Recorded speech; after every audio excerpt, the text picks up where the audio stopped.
الله الله الله نور السماوات والأرض Lantern of light evolving together. Assalamu alaikum, ladies and gentlemen, mu'mineen wal mu'minat, and all the sisters and brothers in faith and in humanity. Today we are joined by a very special guest. She is the author of the book Secrets of Divine Love. She is also the author of a companion journal to the same book, and she has recently come out with her book From Darkness into Light, which is a book of poetry and a book of reflections. Assalamu alaikum, Sister Halwa. Alaikum assalam. How are you today? I'm doing well. Thank you so much for being here. I understand we've had a few scheduling issues, so we will be ending this session very soon, within the next 5 minutes or so. But inshallah, I'm hoping that we can reschedule with you again. Inshallah. Not a problem. All right, so we have 45 minutes. So I would just like to ask you, Islam is known as the religion of peace, Islam, Salam. And inner peace is something that a lot of Muslims and a lot of people around the world, whether you have faith or you are surrounded by faith that you do not feel, experience. What could you tell us about it quickly? Bismillahirrahmanirrahim. Yeah, so I feel like one of the really important things about, looking at attaining inner peace amidst our trials, it feels like it falls into four things for me. The first thing is always beginning with the reminder that Allah loves you. And every moment, if this was a math equation, it would be X equals God is merciful. Now go solve for your whys. So every question you have, it has to return back to Allah is merciful. And that's something that we have to accept, or the world just won't make sense to us. And so when we begin, that's the beginning point. Bismillah ar-Rahman ar-Rahim. Allah's mercy is all encompassing, and specifically, it's like laser focused as well. And we start there. Then as we're observing the things of the world, we want to ask ourselves, how are we feeling? How are we responding? Where does this thing that we're witnessing out in the world, the suffering, the oppression, where does it live in us? Our mind can confuse us sometimes, can even lie to us, but the body doesn't lie. As they say, keep score. And as one mystic said, she said, the surface of the heart is the mind, and the depth of the mind is the heart.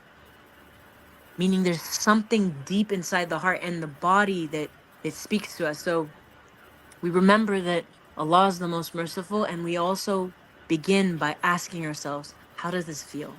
Not what do we think about it, not what we, not intellectual debates, but we begin with the body. Like, where does this land in me? Because where it lands in me is also a reflection of where it's coming from. This deep idea that what we witness in the world, in the outer world, is a reflection of our inner reality. That what we are drawn to notice, in part, is because we carry an element of it. And so the outer world and the outer oppression actually reflects to us the inner pharaohs that we carry. And Rumi will say that everybody has a pharaoh and a Moses in them. And there's an interplay. And when you read in the Quran, you're not always the believer when you read. If you read the Quran without the view of thinking of yourself as a Muslim, sometimes you'll notice that the characteristics sometimes, God forgive us and guide us, can land not in the path of the believer. Maybe we do sometimes fall ourselves in doubt, or sometimes we do fall in spaces where we're oppressive. And I remember this as an example as I was camping with a group of Muslim women. It was like I was a camp counselor at a mosque. And the cabin that I was in, the girls were upset that there were so many ants everywhere. And so they started to stomp on them. I remember this because it really stood out to me, because one of the girls was said, but you're in their land and you're killing. This forest is their land. And another girl said, yeah, but I'm bigger than them, and so my comfort is of more value.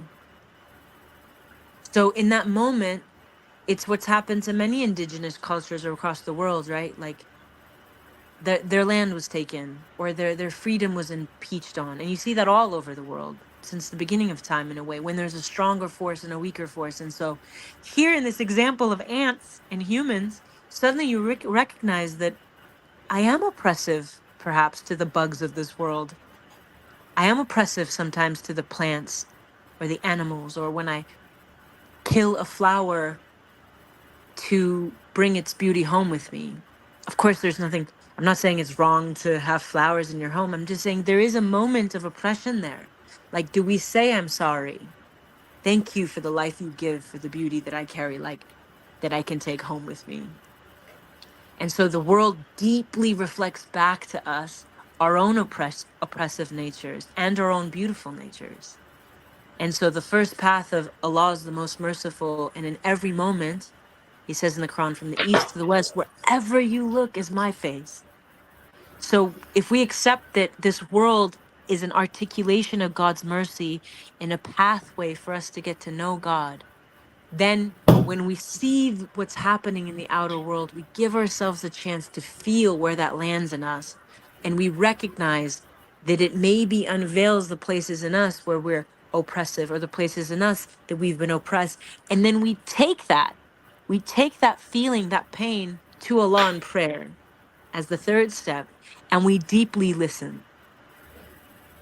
And it says, like, they say that the role of the lover of God is to be silent so that we can be open to listen to the voice of God, to be silent so you are present, deeply aware.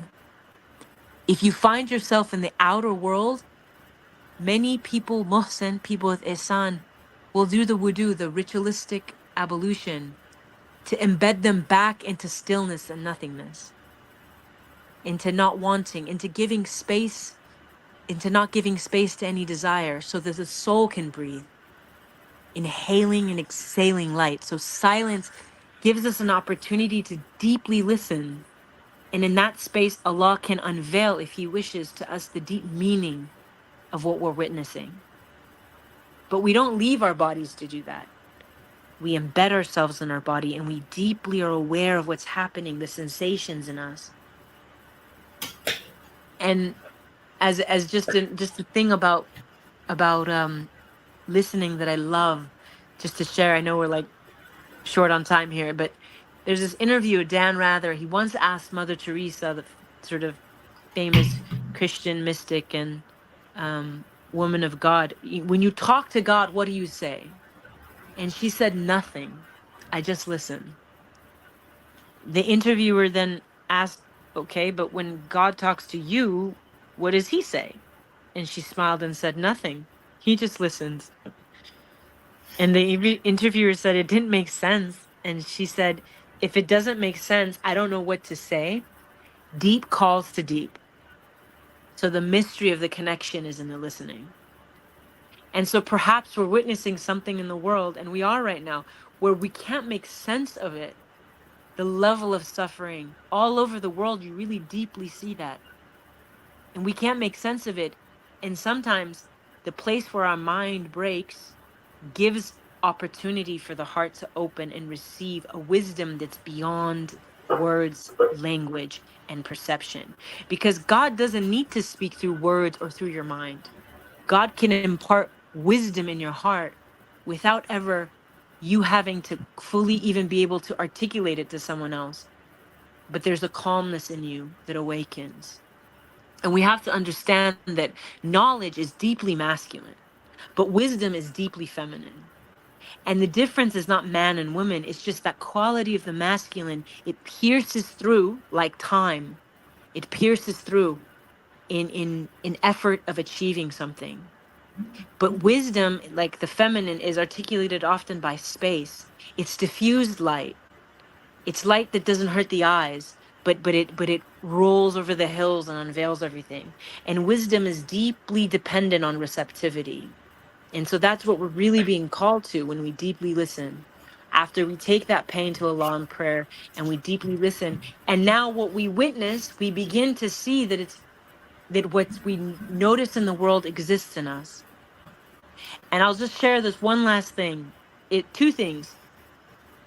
You saw this in the Battle of Karbala, right? When Zainab witnesses devastation on this in this battle, and she said, what did you see? I saw nothing but beauty. How did you see in destruction nothing but beauty, except for the fact that your eyes are not stuck on forms, but you see beneath the form to the meaning?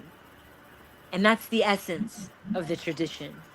When you're in the third dimension of ihsan, when you're doing everything for the face of God, you're looking at reality from a bird's eye view. It doesn't mean you're not embedded in reality. It doesn't mean that you're not part of the commerce of life. It doesn't mean that you're not also human. But it means you see beyond yourself, and that you see yourself and the events of existence through the eyes of God, that you see others through the eyes of God, that in every moment, the words and actions of others is an invitation from God to be in relationship with Him. It doesn't mean people are God. It doesn't mean Allah is housed in people. It just means that God's creation will forever reflect Him. For He says, everything you witness is my face. And it doesn't mean that we limit God's presence to just a single moment, but that He is deeply present with us in every moment.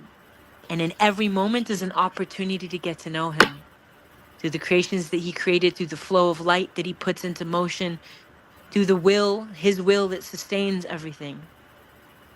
So then when something happens in our life, it becomes more about being present with what Allah is making, as opposed to the hidden intentions of another person, or trying to make a thesis as to the political, geopolitical landscape.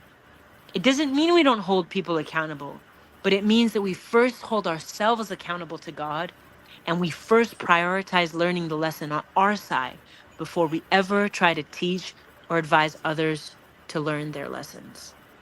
I know that was a lot, very fast, um, but I hope that it just gives a starting point as a few ideas and openings for people to sit with as they're facing a lot of what's happening in the world, in regards to oppression. Um, and I just want everyone to know that I'm deeply praying for you in this world, that may Allah's salam descend upon us all. Inshallah, ameen. Inshallah. Thank you so much for that wonderful, wonderful, I would say, summary of everything that you have described. What we are feeling so well, you have put into words what Allah subhanahu wa ta'ala in the Quran is asking us, and also shown us examples from Islamic history and Islamic luminaries, especially from the spiritual world, of how to foster such things as well. Just one last follow up, because I know you need to go now, and we will be rescheduling with you, inshallah. Is then, how do you deal with the duality? How do you deal with the duality of being Musa and Pharaoh at the same time? How does Musa win from the Pharaoh in us? Hmm. That's a great question. And what I'll say is that the only way to win anything is to turn to God. And the difference between Moses and Pharaoh, the difference between Adam and Iblis, at its core is one turns to God and one turns to himself. One says, I am in need of the goodness that you are willing to send me, and the other says, I am God. One says, I am in need of guidance and forgiveness, or I will lose, and the other says, you have wronged me. So the difference is always going to come down to, where do you turn when you face the inner duality? If you turn to the ego, you'll be lost in multiplicity. But if you turn to Allah, you'll be embedded in unity. And so you always have a path. And it's always very, that's why Islam is the straight path, because it's very straightforward. Everything else that comes, Like we've been given free will, and the whole path is to surrender the free will we've been given. Everything around that is the battle in a way with the ego, but it's very straightforward. You surrender the free will and it's refined. And the more it's surrender, the more refined it is, the more polished you become. So it's a very straight, very difficult, not easy, but very straightforward. I hope that's helpful. Inshallah. Absolutely, that is helpful. And I'm assuming we've run out of time with you at this evening. Well, this morning for you, evening for us. Unfortunately, yes, I'm a little bit late to my next meeting, but alhamdulillah. Inshallah. Thank you so much for being here. And inshallah, we will be having Sister Halwa again on Lantern of Light as well. And thank you all for joining us. Just to recap some of the wonderful things that she has mentioned for us over here as well. When we talk about peace, as Sister Halwa says, we cannot talk about peace in a vacuum. It must be spoken of in regards to its outward duality, which is oppression, and that outward duality is a manifestation of our inner um, state of repression as well. We all have a Fir'aun within us, and we all have a Hazrat Musa within us. We all have Adam, and we all have a bit of Iblis, whether he's whispering in our ears or whether it's some parts of it that we have deeply embodied within ourselves through our habits. But either way, inna lillahi wa inna ilayhi raji'un, we have all come from God, and we will all return to God. And the question then comes that will you submit in this world? Will you abide by the rules of the Slima um, before you are returned? And while we are within this world and we are upon this beautiful journey of exploring, it might sound paradoxical or oxymoronic at times, but as Sister Halwa says, the whole point of free will is to submit it, is to surrender it back to Allah subhanahu wa ta'ala. This is why Allah subhanahu wa ta'ala has said, I have given you aql, I have given you qalb, I have given you a ruh, I have given you freedom to do as you wish in the world. It will be upon you to choose, and the best of you and the best choice that you can make for yourself is to submit. And the freedom that there is in being an abd, I think we all, if we've tasted a zok of it, if we have the shock of it, we understand that it is so. Thank you all so much for joining us and for watching this short podcast session that we were able to have with Sister Halwa. Inshallah, we will be able to communicate with her and have her on soon. Thank you so much, all of you, for joining us. Inshallah, inshallah.